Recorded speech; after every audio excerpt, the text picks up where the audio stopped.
This is Cold Start. There's been a lot of really interesting stuff going on here at Sonoma lately.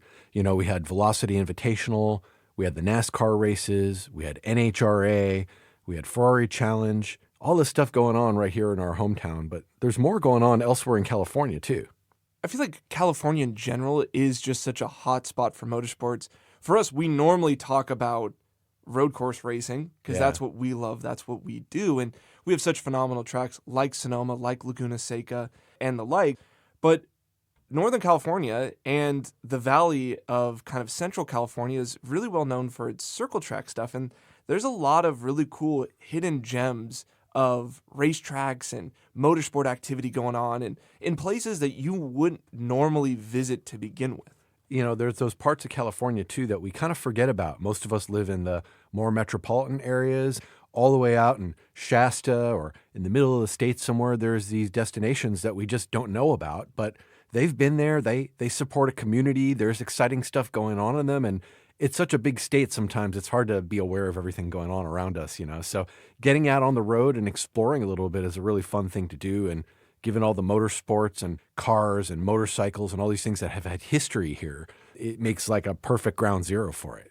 Yeah, so that reminds me, the other week I was on a road trip. Essentially, I guess it was a business trip. I was doing some of those security driving programs that I do. And so we were out in kind of areas of California that I wouldn't normally visit on my own. So one of those areas was Crow's Landing, which is a abandoned NASA airstrip. Oh, cool. Which is a really, really cool place to train just because you have so much sheer space. But it's kind of like south of Tracy. People that are not from California are not going to know what I'm talking about, but it's this northern central valley where there's a lot of agriculture going on. There's a lot of groves of almond trees and other vegetation being grown. But then during this trip that I was on, we did a handful of programs at Crow's Landing, but then we were also going to do a program at Willow Springs down near LA, the racetrack down there, Willow Springs. Oh, sure. And so on this trip, on this business trip, I was with our good friend Nick Strickler. Oh, Uncle Strick. The Euro NASCAR driver who we had on the podcast a while ago, a handful of episodes ago. But he's been joining me on these security driving programs as a fellow instructor. And so we had this travel day to go from effectively Crow's Landing down to Willow Springs. And we drove down kind of the Central Valley of California. And we were going to drive through Fresno and Bakersfield, all these cities of California that people are like, ugh, why would you ever go there? And like, truthfully, yes, I understand, like, people don't go to these areas just to travel to them for no reason, but we had to drive down to get to our next destination.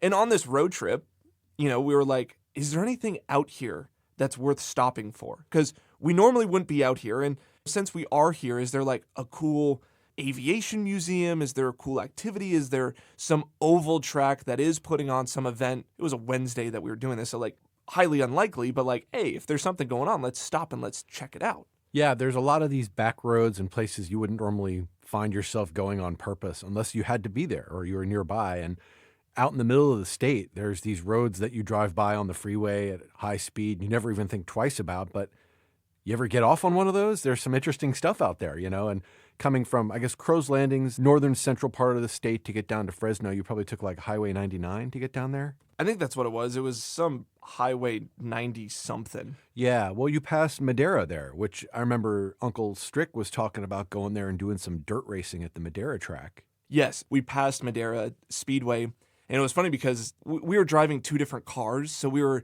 texting and calling one another of like, hey, like, we're coming up on this area, this, that, the other, and Strick was like, as we passed Madera, it's like, I hate that place. Never raced good there. Like, we don't need to stop. We don't need to check that place out. And I was like, all right, cool. Like, we'll keep it rolling. And so I'm on just searching on Google Maps, Apple Maps. I'm like, museums. Like, I don't know. Is there like an attraction or something that we can stop at? And I'm looking through all the like local museums and zoos and stuff like that. And all of a sudden I come across a flat track museum, which flat track motorcycle racing is its own form. It's basically circle track, dirt track motorcycle racing. And I'm like, I know nothing about flat track racing. I've had friends that have done it. Like, I've seen it on TV every once in a while, and I know that it's cool, and I know that it's rad. And I look at a couple of the photos from the museum online, and I'm like, this is sick. We need to stop. And what is it about flat track that differentiates it from the other kind of racing? Like, I'd imagine these are dirt tracks or are these paved tracks?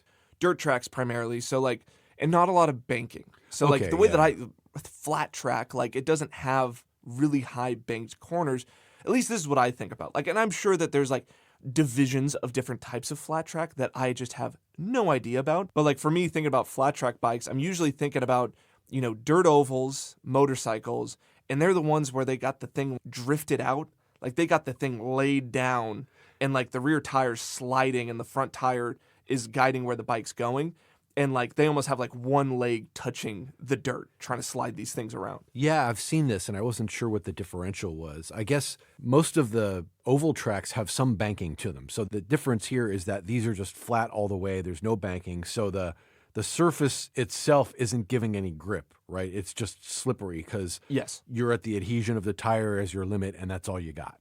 And then like there's different categories within the flat track style for like the different bikes that you would use for it, which once again, I don't know, right? Like I'm totally like new to this realm of motorsport. But as soon as I see that there's this museum, I send it to Strick. I'm like, dude, we got to go. He saw one photo of it. He's like, this place looks rad. We got to go. So it's called the Clovis Flat Track Museum, which it's basically like the north end of Fresno. So we take this detour to go to this museum. And when we first roll up, the only photos that we saw were from the inside. So we're like, oh, this place looks huge. Like it looks massive. So we're thinking like it's this own standalone building. Right, yeah. When we roll up to the address, we're in a neighborhood. And where it's like, this is just someone's house. Like it says like, oh, you've arrived to your destination. You look over and you're like, it looks like a house and a garage attached to it and like this big dirt lawn that like almost looked like a parking lot. But I'm like, I don't think we need to park there. So we street parked. And we get out and we look at the sign, and it says Clovis Flat Track Museum. We're like, all right, we're in the right location. And Nick reads, he's like, oh, it's by appointment only. And I'm like, damn it. Like, because you look at this place and you're like, yeah, it doesn't just look like it's open to the public 5 days a week, 9 to 5.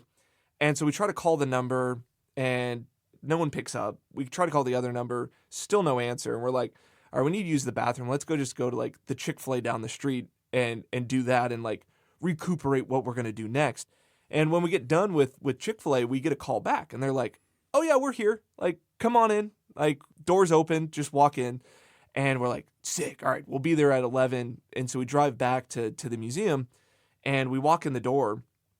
And the first room you walk into at this museum it just looks like a workshop. Once again, like the building itself just looks like someone's garage, workshop area, their own personal use.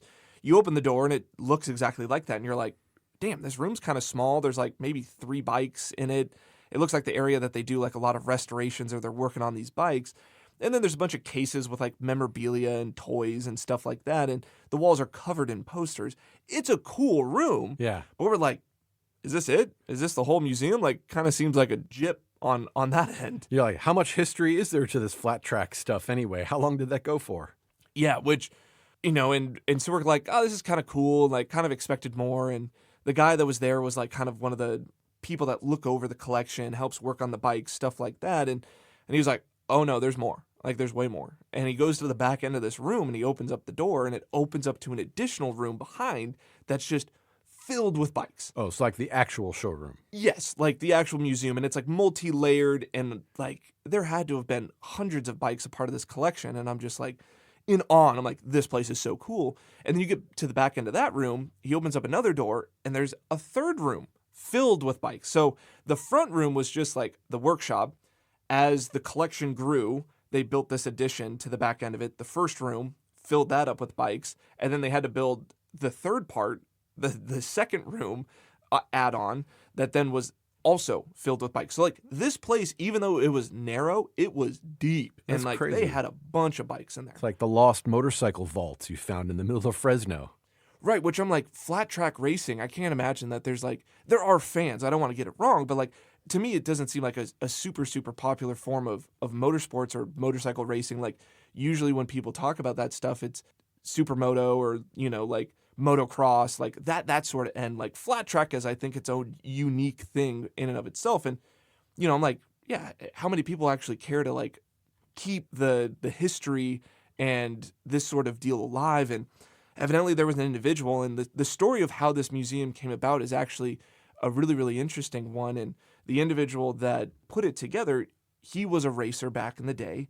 He raced flat track there locally in that area. And I guess in the Valley of California, like flat track racing is a really popular thing to do. There's not that much to do in the Valley of California. So like you find things to get involved in. But the individual that started this museum, he ended up having an accident hiking and ended up getting paralyzed. And so he couldn't race anymore. He ended up in a wheelchair. But instead of that kind of sinking him and him going away from the community, it really sparked him to be like, I still want to be really active in the flat track community, and then became a steward to start collecting these bikes and collecting the history of flat track racing through the years. And he went to different auctions to collect bikes and gather things and posters and video and all these little bits and pieces, collectibles, toys, like everything that had to do with flat track racing, motorcycle racing, all that stuff. And that's how the collection grew and grew and grew. And unfortunately, since he has passed away, and so like there's only these stewards left of the collection to keep it going. And it's just so rad to see something like this that is alive and well. And like for me, walking through with Nick, and both of us have no idea, like no knowledge about any of these bikes, but we're like, this is just cool that this exists. And there's these people that are so passionate about this thing to keep it alive and wanting to share the history with other people. And the guy that was there, that was kind of the handler of the collection, he walked us personally through everything and was telling the stories of like, oh, this bike, and oh, this one's from Japan, and there's only 3 of these in the US, and this one's cool because of this, this, and this. And it was just so rad to see that. And it was totally one of those moments of like, this is why I love motorsports. Yeah. This is why I love racing and this passion and community, is because there's these people and there's these things that are off the beaten path. And if you stumble upon them, it's like the wealth of knowledge and history that's there is just so cool to experience. So many interesting stories, so many weird little corners to go down and things to learn about and find out. And there's passion for this thing that you have barely even heard of, right? And you talk to somebody who's knowledgeable about it, and it just kind of lights you up because there's this whole world, and you're getting the perspective through this person's eyes of what they see and what they've seen. And the museum always makes me think about sort of origins, like where did this stuff come from? What's been the evolution over time? So were there a lot of older bikes there? Were there things from kind of like the early days of when flat track was kind of in its heyday? Yeah, there was a lot of vintage bikes, like a lot of like from the earlier years. Nothing of like, there wasn't a lot in regard to like early 1900s. I think there was only 1 or 2 bikes from like early days of basically motorcycle racing, period. And those things were really, really interesting. Definitely one of the highlights was there was this old, I think it was a 1912 Indian motorcycle or race bike, essentially. And it did look very much like a bicycle with an engine more than it did a motorcycle that we think about nowadays. But it was one of those bikes that raced on those board tracks that we talked about in an earlier episode when we were talking about circle track racing and in regards to sprint cars, right, and some of those origins and the board tracks, those race tracks that were made out of essentially 2x4s, pieces of wood. This was one of those bikes that had raced on board tracks back in the day. And another one of the interesting things that was there was it was a buggy. It was 4 wheels, but it effectively was built on a bicycle or a motorcycle chassis and had 4 motorcycle wheels and tires and an Indian-powered engine power plant in it. And it was like this little kind of 4-wheel, kind of like a midget racer. Like we think about like nowadays, the sprint cars, the midgets, the smaller ones. It was effectively one of those. And that was also a board track racer. And the story that we got on that one was it was used back in the day, like this 4-wheeled motorcycle engine powered was just to see who had the most powerful and the fastest engines. And so they kind of put them on these little buggies so they were more stable on the board tracks. That's sick. And if you think about it, when you look at one of those old cars, these like buggies with the motorcycle engine, that's kind of like what a Radical is. If you think about today, it's not a buggy in that way. It's a prototype the way we've developed them, but it's just this 4-wheeled thing wrapped around a motorcycle engine that we think of as a 2-wheel vehicle, right? So kind of things that are old come back around again, just like when the first cars were coming around, they were electric until they figured out that wasn't really ready for prime time, and now we're looking at that all over again. Yeah, one of the last highlights that was in this collection was they had a Pikes Peak bike. Oh, no way. And of course, me having done Pikes Peak, I'm like, hey, that's cool. Yeah. I dig that. I know that race. I know what they do at Pikes Peak. Where the flat track stuff, like, once again, completely fish out of water. I'm like, yeah, these bikes are really cool, but like, I don't kind of get it. Or like some of them, I'm like, I don't know motorcycles in general. So I'm sure like there's a couple really collectible bikes that were there of like, oh my God, they have one of these. But the Pikes Peak bike was super sick. It was a Harley Davidson, heavily modified, obviously to handle the altitude. But when it raced, I think it was in the late 70s is when it raced. It was back when obviously Pikes Peak was still fully dirt. So it had like the dirt tires on it, like the dirt setup, which is kind of funny of like, yeah, the flat track guys, they race on dirt. So like building a Pikes Peak bike isn't necessarily like out of their realm of like sliding a bike on dirt. Sure enough. And the coolest thing was that era was still when they raced handlebar to handlebar. So That's unreal. which like modern day Pikes Peak, of course, cars were always time trial one at a time. Yeah. And in the later years of when motorcycles raced up the mountain, they would send them one at a time. But there was an era that they would throw one green flag and one checkered flag for all of the motorcycles that wanted to race. And so you would be racing handlebar to handlebar against other people up Pikes Peak. And essentially the first person to get to the top was the winner. That's just insanity. Could you imagine? I mean, some of those, I'm telling you, like, you need to know. But I mean, there's not guardrails in a lot of this stuff. Oh, People yeah. coming around these turns, trying to make an outside pass around somebody, and you go flying off the mountain. I mean, who in their right mind thought this was a good idea? Even at the time, it seems like this is just crazy. Right. And I mean, like, that's the thing is, like, think about the added pressure of wanting to win Pikes Peak. And you can see your competitor in front of you to be like, I need to push harder Right. and go faster. Where, like, doing the time trials, it's not like you have, like, that split to be like, oh, I need to go a little bit quicker if I want to win this year's Pikes Peak. You don't kind of have that. You're mainly just racing yourself. You're racing the mountain. But to be on a motorcycle, which you have no protection, right? Like if you go off, you're just a body flying down the side of a mountain. It was insane. And like I had a lot of respect for that bike because it had made it to the top. I think it finished maybe third the year that it raced. So like it was a pretty like Respectable. success. Yeah, it was a successful bike. It was respectful in that sense. But I want to go back to those board track bikes because like those were another one of those ones where like I could understand the Pikes Peak bike, how it existed.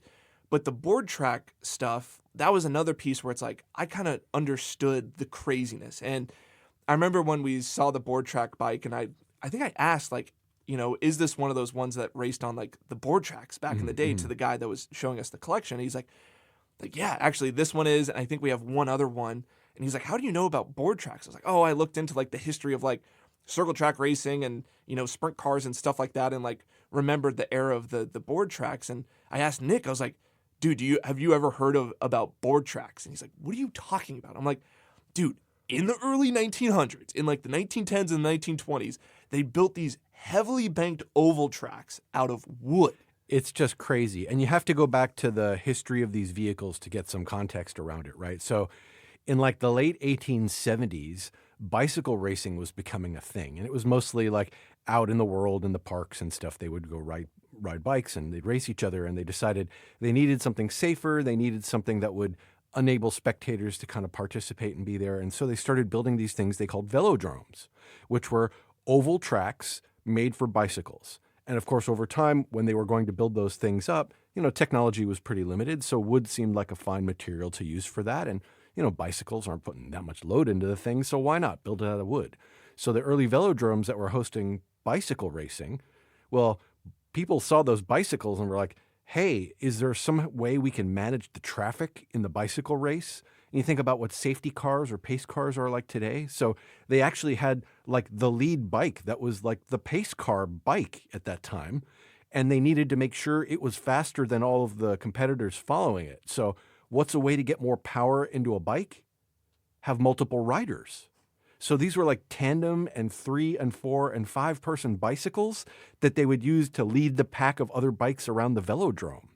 Yeah, so like that was the creation of motorcycle racing, which was like looking back into this history and learning about this, I was like, this is insane. Like it legitimately started as cycling races, and velodromes, like those exist still today. Like if you watch the Olympics, you know exactly what we're talking about, like these heavily banked wooden tracks for bicycles.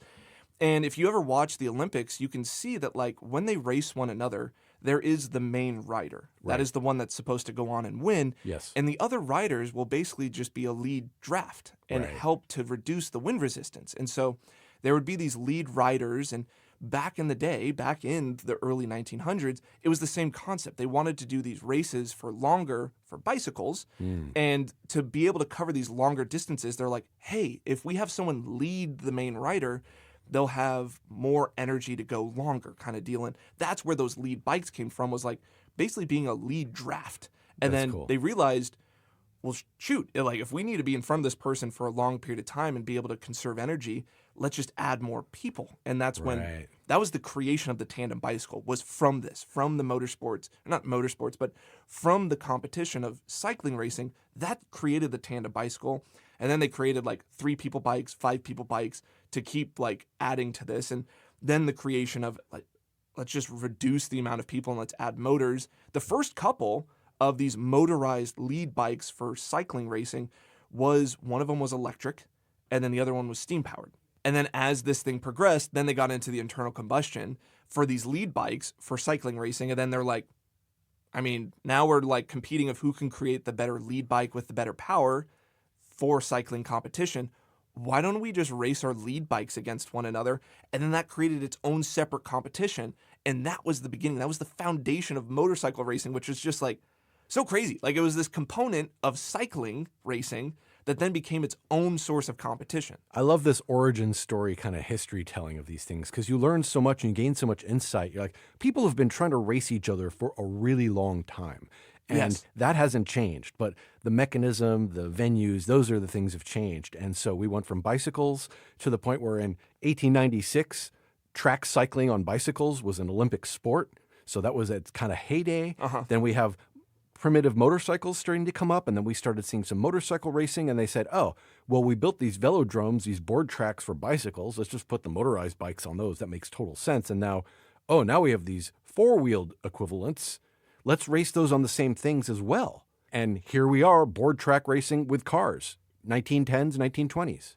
It's so cool to see like this internal, like, I guess, drive in human beings to be competitive. Yeah. And it's like we think about motorsports nowadays and like how big of an industry it is, and racing cars, prototypes, open wheel, like all this sorts of stuff. But like you go back into the late 1800s, early 1900s, it's like, well, they didn't have the sophisticated tools that we have now to be able to go do this and race at like such high speeds, but they found anything they could to be like, let's be competitive and let's go fast. And in this transition that happened of like getting into motorcycles and then cars, I mean, there was just such a hunger of wanting to go faster. Like it was just like this thing of like, okay, we have this cool competition, but now let's like turn it up a notch and let's go faster. And when they moved on to motorcycle racing, they changed the terminology of what the tracks were called from a velodrome to a motordrome. Motordrome. Yeah, it makes total sense. And just to put some perspective on this, like we think about today in modern technology, like, wow, things changed so quickly. It didn't seem like it used to be that way. Well, it was 1908. The first motordrome track was built. This was constructed out of wood. It was in Paterson, New Jersey. And the sanctioning body at the time was called the Federation of American Motorcyclists. They helped bring the first championship race to this motordrome in 1908. The next expansion happened in 1909. We had the first dedicated motorcycle board track was built. It was a 3rd-mile oval that opened up at the LA Coliseum Motordrome. And then in 1910, this thing went totally explosion, went mainstream. They opened yet another massive 1-mile circular Los Angeles Motordrome at Playa del Rey. And it turns out California was at the epicenter of this movement of board track racing. Before road courses started getting paved and all those things happened later, California was one of the main places this activity was happening. And there were tracks in LA, Beverly Hills, Culver City, Oakland, San Carlos, Cotati, in our own backyard here in Santa Rosa, and more. Board tracks that existed and they were being used for racing. It's really, really hard to get your head around. For anyone that's listening, like if you haven't looked up board tracks or this is like a foreign concept to you, Google images. It will blow your mind what they were capable of doing back then and like how massive these tracks were and the bankings that were involved. And to kind of talk about that Los Angeles Motordrome that they created, like, and I know that there was ones that predated it, but like a lot of people consider that one to be like the first massive one. And that was the first one that also was dedicated to be built for motorcycles as well as cars. Correct. And it was a 1 mile circle, not an oval, right? Correct. We think about like circle track racing nowadays of like, it's really an oval, right? There's 2 straightaways and then the 2 hairpin corners on each end. But the one that was in LA, it was a complete circle. Like there was just, it just went around and around and around. And for spectators, it was great because like the spectators would basically sit on the top of the oval, right? So like you had this amazing view looking down. And another like track to kind of talk about of just like the sheer engineering that went into these facilities. There was another one that was in St. Louis, which was the St. Louis Motordrome. And it is attributed to be the steepest banked motordrome that they ever created. Once again, this track was a full circle, so there was never any straightaways, but it had banking of 62.5 degrees. Whoa, that's like near vertical, right? The steepest banking in a road course I could think of is probably one of your super speedways, right? Like a Talladega or a Daytona. Right, that's when we normally, like a super speedway, like heavily banked track nowadays, people usually think about Daytona, right? The Daytona Super Speedway. Yeah. Daytona has banking in its corners of just 31 degrees. And So that's half.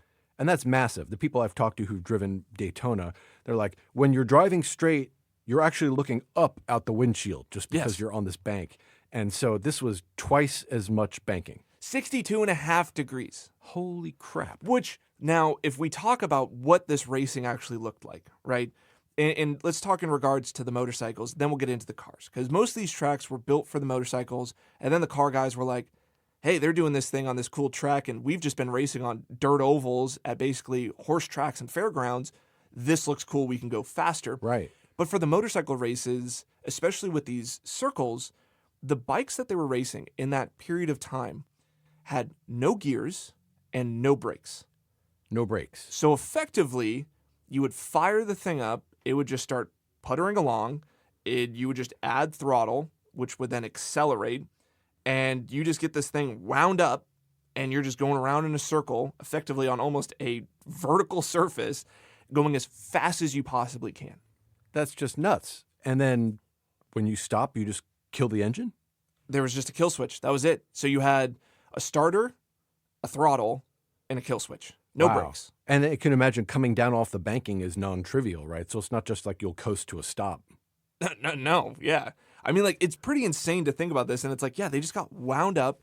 And effectively, as the rider, like, you're just holding on. Like, you're just trying to go as fast as you possibly can, which is, once again, crazy to think about the mindset of this, of, like, the people that got involved in this racing were just, like, effectively daredevils, right? Like, they just had a death wish because they just wanted to go as fast as possible. When things would go wrong, they would go wrong hugely, right? Like, the spectators are basically looking down at the track. So if anything goes wrong and a bike leaves the track, like goes to the quote unquote outside of the corner or the top of the corner, they'll basically just bust through a wood barrier and straight into where the fans are. Like it's just a crazy mindset. And a lot of people attribute to like why there was so many people that wanted to go do this racing in that time period was like, it was a time of peace. Like there was nothing crazy going on in the world. Right. They had just got done with the Civil War. Yeah. It was going to be a long time until we got into World War I. There was no longer like the Wild Wild West and the cowboys. You know, Yeah. everything was pretty settled and civil. Industrial Revolution took place, so things were starting to grow and build, Yes. and cities were getting bigger. And so effectively, they're like, yeah, we just had these like groups of people, predominantly men, being like, I'm just itching to do something to risk my life, and I don't know how to like effectively express this emotion. And they're like, let's go race motorcycles and go as fast as we can on these board tracks made out of wood in circles. There's something I feel like bears explanation here when we talk about a wood board track. Like you probably imagine 2x4s or some kind of like flat boards that are set along side by side, and they make some banking and they make this big structure out of it. But no, the boards were actually turned on the short side. So they were kind of stacked side by side. And think about wood boards being planked down on a boardwalk or something like that. It's not like a smooth surface. It's not like a basketball court. No, it's not polished. It's not It's like they put rutted. Like lacquer on it. there's gaps in between the boards, and they're kind of like rounded off a little on the corners and so forth. So there's that. And then additionally, as you're using these wooden board tracks, you're kicking up splinters and chunks of wood Yes. out of the track. It's Yes. actually decomposing as we drive on it. Wait, it gets better. Okay, so these early motorcycles that are going on these highly banked tracks, they generally used smaller tracks for the motorcycles. So they built some motordromes that were a quarter mile or a third of a mile track. So super short. Super short. And to keep the riders from flying off the sides due to the centrifugal force of these tracks, they built banks up to 60 degrees, like you were talking about, Yeah, which meant okay. these like vertical walls. And at the top, there was this little flimsy wooden guardrail, but to your point, things would fly up over that all the time. The bikes had no brakes, so they'd spin around and spin around and spin around, and then when they had to slow down, they had to cut the ignition, right? How about this part? This kind of blew me away. They call these engines total loss oil engines. And I'm like, well, what does that mean? They put oil straight into the engine, and it works its way through and spits out the exhaust onto the track behind them. So all the wooden planks gradually get slick with motor oil, and it starts to absorb into those boards, which combined with the rusty nails and giant wood splinters sticking out meant this wasn't exactly the most friendly surface to be on. Right. I mean, like, I would imagine that the oil slick that would get put down, it's like, it would make the surface slipperier, causing more accidents. And that's the other thing is, like, you think about, like, all right, even if you have to lay down the bike, and assuming you don't exit the facility into the stands, into the crowd, sliding on wood, which, once again, this is not like a polished wood surface. It doesn't have, like, lacquer or whatever, like, the top coating to make it smooth. Like, you're going to be scraping along, like, rough wood that splinters and could easily kill you. And I mean, this was a dangerous sport. Like, they even knew Yeah. it in the time. They're like, this is getting out of hand. And tire technology, I mean, they didn't have anything like what we have today. It was a completely different world. You Oh know? my God, the tires they used and the bike that was in the museum, that was one thing that I noticed. It had white tires. So this was pre-vulcanized rubber. Oh my gosh. So it was Michelin's that were the tires that were being used. And this is also fun fact to anyone out there. I know you know this fun fact, but that's why the Michelin Man is white. And everyone thinks like, because the Michelin Man is just a stack of tires. Well, it's Right. like tires used to be white before they figured out the vulcanization process that turns them black. Yeah, if you ever see a rubber plant, the stuff in them is that like whitish color. Right. And so, yes, during this time period, the tire technology was still pre-vulcanized rubber. So like they were white tired motorcycles. That's really interesting. And so imagine these white tires riding through the oil slicked wood. I mean, they probably didn't stay white very long. This ended very badly, right? Like we've heard about these disasters that happen and like there's a sudden sea change in an area. Well, guess what? 1912 and 1913, motorcycle board track racing had sort of their equivalents of that, where we had multiple incidents where we had like 8, 10 plus people dead. Spectators, where exactly what we were wow. describing, what happened was the bikes flew up out of the motordrome into the crowd, which earned them the nickname in the press, murderdromes. So it didn't last very long after this. Once you start calling these things the murderdromes, they weren't that popular, even though people were looking for, daredevil kind of activity. And around this time, the cars were getting more popular, right? People were seeing road cars start to emerge. And the racing in a road car was a little less sketchy than the motorcycles, but brought a whole new dynamic given the weight and the Yeah. dynamics of the vehicle. What was funny is like, so the story that you're telling about the murder drones is, I'm pretty sure that only canceled like the small tracks, like we were talking about, the Yes. the half mile, quarter mile, third mile. Yeah, they kept all the big tracks. Right. They were like, yeah, those ones are too dangerous with the like severe banking of 60 degrees. So we'll get rid of all those, but like we'll keep the bigger tracks that we've been designing for the cars. And that have been being run for a couple of years, so they're just kind of absorbing more and more oil, like the more races that happen on them, right? And so like the tracks that got developed for the cars on these board tracks, those started to look more like oval racing circuits that we know nowadays, which is the two banked corners Yes. connected with two long straightaways. But the banking that was still there was still substantial. Like there was a couple board tracks of this like over a mile. Some were even 2 miles long, which is a huge oval. Like, if you think about Yeah. how much wood was used to create these things, it's just insane. Like, I still can't, like, it blows my mind the engineering that went And into wood it. laying on its side, like the less efficient way to do it. But like those ovals, the 2-mile ovals that were really, really quick, they still had 40 degrees of banking. Just Once again, crazy. still 10 degrees above what Daytona has of how much they were banked. And these were the ones that we had cars racing on, motorcycles, all that sort of stuff. And even the old footage that you look at back on of like these races that were happening on these board tracks, there's just like dust and stuff coming up from behind the vehicles of like you're talking about, just the wood being vaporized as these vehicles were going over it. And it's just crazy, the people that were like willing to get on board of like, whether it was on motorcycles, which motorcycles in general are dangerous because if you crash, you get launched. But even the cars that they were racing back then were super primitive, like no seatbelts. You still had the mechanic riding passenger with you to make adjustments to the engine to make sure that it was running well, like all that sorts of stuff. And even the gentleman that was there giving us the tour of the Flat Track Museum, he was telling stories of back then for board tracks, if the track was like decomposing or breaking down during the middle of the race, there was individuals that were like the track maintenance crew, that there was their job to sit underneath the scaffolding in the corners and have extra pieces of wood. So if a piece of wood started like breaking down, they would pull it out and put a new piece of wood in while the race was going on. So you're kind of like checking around to be like, all right, there's a gap in the action, slide another piece of wood in to keep the track in good condition. Just the construction of these places. Yeah, you mentioned that. We failed to describe.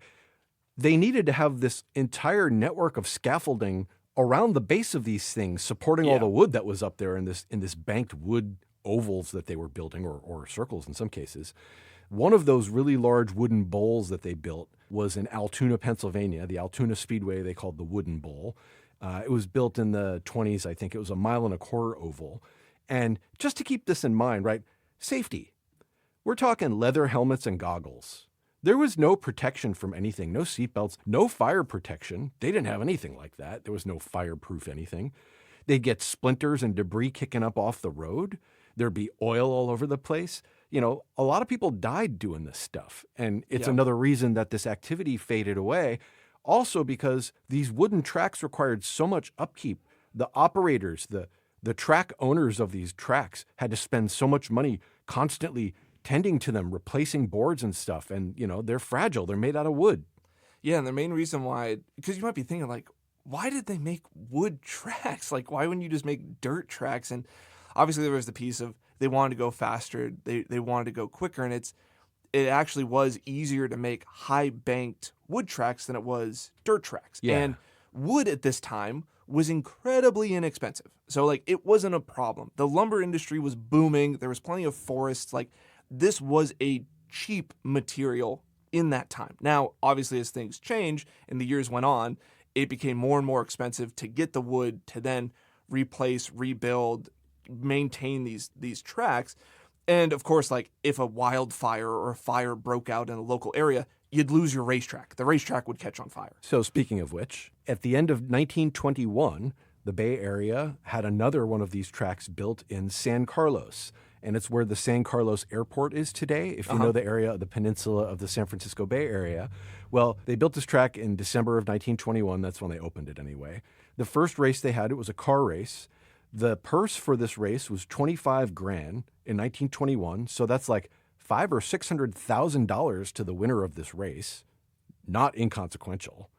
The grandstands, this race was set up for 40,000 spectators, okay, at the end of 1921. By June of 1922, there was a fire that burned the thing to the ground, and that was it. So they didn't even get a full 7 months of racing in at this place before it burned to the ground. Yeah, it's kind of funny of like, yeah, your racetrack could burn to the ground. I'm sure that like oil-soaked wood goes up pretty good too. Yeah, and if you ever hear about the Greater San Francisco Speedway, this is what that was, and it didn't last for very long. Oil-soaked boards, nearby grass fire, you're done. So it's crazy, like these tracks that we're talking about, you might think of like, oh, they might have built like a handful of them, or like they weren't super prominent. In a list, I'm sure there was more, but for sure confirmed, there was 24 major board tracks across the country. Yes. Like that's substantial. Like this was a huge thing. And the spectatorship was massive. I mean, during this time period, people were hungry for entertainment. And motorsports and these races were a huge source of this entertainment. Like Oh, yeah. going watching these daredevils. I mean, it's essentially the 1900s version of like watching the gladiators or the chariot races back in the old days. Like it's the same thing, right? We just love watching people risk their lives. There's something about it in humanity. But another couple of these tracks that I want to mention, one of them is the Tacoma Speedway, which was up in Tacoma, Washington. This was one of those tracks that was a 2-mile circuit. So huge, just Yeah, I think there was maybe like 5 2-mile circuits across the country. Like there was a handful of these really, really long tracks that were super fast. And the funny thing is in this time period of when the Tacoma Speedway existed, the Indianapolis Motor Speedway was also created in the 1910s. So like we can't discredit that. And we know, the Indianapolis Motor Speedway is famously nicknamed the Brickyard. Right. They made that track out of brick. So like this is a time period when like it wasn't cement and asphalt. Like that wasn't a thing readily available that yet, technology was still developing. which is crazy. So like they made that one out of bricks. We had these board tracks created, but there was a handful of years that the Tacoma Speedway had qualifying speeds greater than the Indianapolis Motor Speedway. Out of and control. And we think about Indy as this massive track of these high speeds. And here's one of these board tracks that was created that had higher speeds than Indy for a handful of times. And if you actually look at a track map of the Tacoma Speedway, it does have this like unique 4-cornered oval look that Indy is known for, where it's like a straightaway to a turn to a straightaway to a turn, straightaway turn, straightaway turn. But the Tacoma Speedway, it's not symmetrical. Like it almost looks like a weird mix between Indy and Pocono, which Pocono is known as the Tricky Triangle because it only has 3 corners. Right. But each corner on the Tacoma Speedway is different out of the 4 corners, which very, very unique. But like, it just goes to show you that like this was a massive part of motorsports. And for me, like looking back on this history and looking at like the old footage and photos and like how crazy this was, I was like, how have I never heard of this before? Like, why don't people talk about this? Yeah. And it is a really unfortunate thing because like the history of board tracks literally disappeared. Whether the track stayed and it literally decomposed and it returned to the earth. A lot of these tracks, if they weren't successful, especially like the one in Katati, Yeah. was legitimately disassembled so they could use the lumber for other projects. So it's Oh like my gosh. these tracks, like there is just nothing left of them. And like it's not like, oh, like nowadays, these old oval tracks where it's like you can see, the old ruins, they're just completely gone. It's a sad thing for this to have disappeared. But again, if we look back at the history and we understand when in time we're talking about, this building, this upsurgence of this new activity was taking place in the early 1900s, right? A lot of new technology was coming about. The world was changing in a massive way at a rate that was much greater than it had ever done before. And by the end of the 1920s, the Great Depression hits. And Yep. all the money that was invested into these fun activities and recreation and building this stuff up went away. And so in 1931, the Altoona, the big wooden bowl track, that one closed. And most of the other ones that hadn't burned down by that time had fallen into disrepair and they couldn't afford to keep them up anymore. So they all got torn down or burned down. Yeah, it was just crazy. I mean, like, I don't know why. There's just something inside me that's like, I want to see one of these tracks in person. Because, like, from the photos, the sheer scale, like, once again, a 2-mile oval track is massive. And the whole thing is made out of wood. And, like you're saying, like, the engineering that went into, like, the scaffolding and stuff. And, like, I would say a way to describe this, like, the way that the banked corners were held up was, like, the same sort of, like, scaffolding style that, like, wooden roller coasters are held up by. Yeah. Same sort of vibe, right? A lot of wood, right? But, like, yeah. just from the photos, like, how big these things were and, like, what they were able to create and how high the banked corners were, too, is just, like, there's something inside me that I'm like, I need to see one in person. And like, it's so unfortunate that there isn't one that still exists of like, oh, you can go see this one that's still out there and whatever. And like, we're never going to rebuild these. Like this No. is just something that's like, it makes no sense to make a wooden track again, but is something that was so cool and such a cool part of motorsport history. And learning how it originated from bikes and motorcycles was such a cool thing too. Cause once again, like because I don't have that kind of love for motorcycle racing or bicycles or whatever it was, it's cool to see like something that started from their realm progress and turn into what would become, in my opinion, what would become these high banked paved tracks in the future. Yeah, and mostly in motorsports, we talk about this evolution where we're moving forward into the future and there isn't an end point. And so it's kind of sad and different when we hear about something that existed for a while and then ended and just hasn't come back. Yeah. And there's no practical way that it's going to, And so the Great Depression sort of ended a lot of this. And then a few board tracks continued on after that, but they were mostly smaller venues. One of the last ones that was around was in New York. It was the Coney Island Velodrome. And they did midget races there up until about 1939. And then there was a track in the Bronx that also ran midgets into the early 1940s. Again, history being what it is, with the coming of World War II, all of those efforts, all those resources were diverted to, the war efforts. So that was the end of board tracks. And literally, there are no more anymore. They're all gone. Yeah. There are the foundations where they were built. There may be some historical markers and so forth, but this is something that no longer exists. You can't go see one of these anymore. So we have to grab all of the literature that we have, whatever photos or primitive early film that there might exist, to go out and try to piece this together and understand this history of something that's almost completely gone. And we're grasping at straws even to find out what we can find out about it. Yeah, it is unfortunate that board tracks don't exist, but what still do exist are flat tracks. So getting back to the beginning of the story, if this is something that's interesting to you and with the board track racing and stuff like that, and its origins coming from the motorcycle side, flat track is still a very kind of old school form of motorcycle racing. And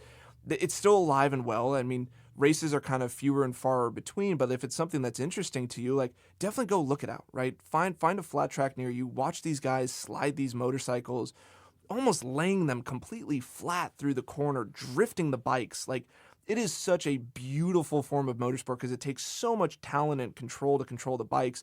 And if for whatever reason you're road tripping down the 99 and you're going through North Fresno, make sure to stop at that Clovis Flat Track Museum because you'll be able to see a board track bike, which is a really, really unique thing to see. And there's not very many of those left, as well as learning a huge history about flat track racing in general. I mean, I can't give credit enough to that museum of like what a hidden gem it was. And once again, I don't think there's going to be any time that I go through Fresno again, but I will for sure remember the memories of going through the Clovis Flat Track Museum and what a cool experience that was, and learning something different about motorsports. It's super cool, and there's a whole other world here. If you look at, there's a group called American Flat Track, and they're the main sanctioning body for flat track racing that happens today. And we talk about it like it's a monolith, like there's one thing. No, they have short track, they have half mile and mile ovals, they have TT courses, they have different kinds of bikes. There's more of a dirt bike style than there is more of a road course. So there's a whole world there, too, to explore and understand, and that's one of the things that makes this whole motorsports thing so fascinating and amazing. There's always more to learn. Just when you think you know it, there's something else. Yeah, and that's what's so cool about it, too, is just like the drive of passion and the passion of the people. And in this community, it's super rad to meet those other people. And whether it's your taste or your cup of tea or not, it's just so cool to hear the stories. And I mean, I've never been interested in going to a flat track race, but like there's something about it now where I'm like, maybe I need to check that out. Like those guys are some serious racers and risking their lives still to be on those bikes and sliding them, especially at those larger tracks that they go to. Like the speeds are pretty substantial. So yeah, so I think we're going to have that future episode where we do our debrief after we went to our first flat track race. And what the vibes were like. Totally, man. Well, that was really fun. Thanks for the conversation, Silas. Yeah, thanks for listening to my story and diving deeper into board tracks. I mean, I feel like every time we look into them, I just learn something new and I'm re-excited about them. It's so good. That's why we do this stuff, man. Well, thanks for listening. This has been Cold Start.